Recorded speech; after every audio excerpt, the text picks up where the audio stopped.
Okay, so this is an idea I've been trying to play with to give kids an idea of the concept of main idea. So this is kind of like an anchor lesson that you can do. So I found this puzzle at Target, and these are like the littlest pet shop. If you get a puzzle, you just want to have something that's got quite a bit of activity going on around in it. And so I got these. There's this one, there's one for a birthday party. So you want to get the puzzle, and you may even want to glue it together so you can put it on your easel for a large group mini lesson.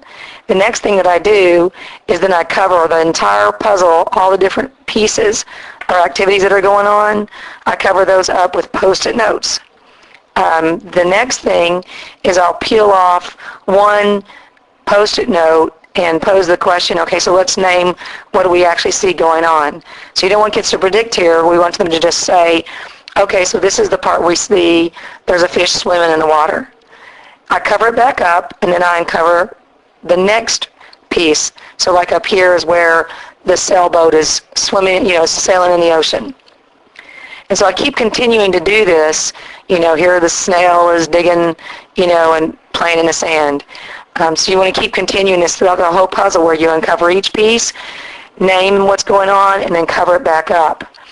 After you've done that, then you come back to the beginning, and you are going to uncover the fish swimming and say, so if we wanted to name what this whole puzzle was about, what our whole picture was about, could we say that the whole piece is about the fish swimming in the water?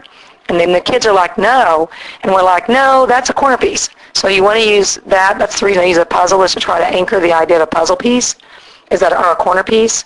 So we just want to tell them, no, that's a corner piece. And then I'll go and uncover the next layer and say, so could we say our whole piece, if we step back and look at our whole picture, is the whole picture about a sailboat sailing in the ocean? And they're like, no.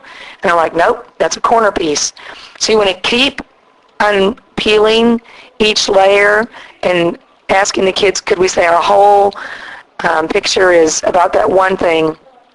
And when they say no, you say, so it's not a corner piece, so that you really sort of help them understand that, each of those is really a corner piece, but it doesn't name the whole thing. And then by the time you get back to the end where you've uncovered everything, you can say, so then if we wanted to step back and say, what was our whole picture?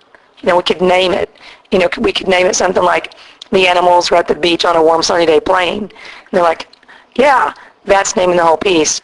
And helping kids understand, well, that's main idea. Main idea is stepping back and saying, what's the whole picture, not a corner piece.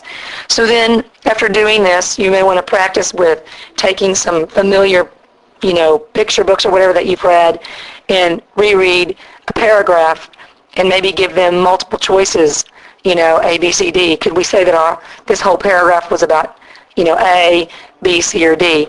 Then when you get to the point for tax, when it says paragraph 7 is mainly about, teaching them to go back and reread that paragraph or paragraphs very carefully and envision it. And so after they step back, what's the whole paragraph? When they look at the answer choices, they need to be asking themselves, was that my whole picture or was it a corner piece? And look for the best answer. Not necessarily the right, but which one that they have listed as the best.